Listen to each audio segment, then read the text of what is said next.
In this video, I will guide you how to fix Valorant error VAN9003, which says this version of Vanguard requires Secure Boot to be enabled in order to play.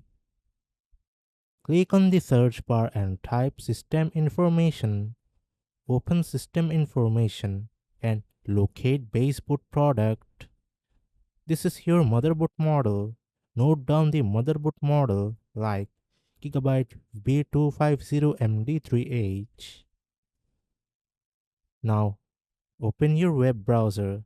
Search for how to open BIOS on Gigabyte B250MD3H. Look for the correct key like delete, F2, F10 or escape button. Now restart your computer. As the screen goes black, press the BIOS key repeatedly. For example, for Gigabyte V250MHD3 motherboard, it is delete button.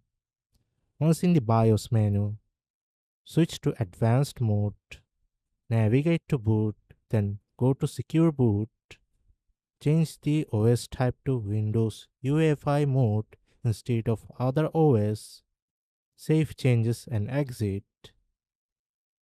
This could be different based on the motherboard model. Now restart your computer, launch Valorant and check if the issue is resolved. That's it. Your VAN9003 error should be fixed. If this video helps, like, share and subscribe.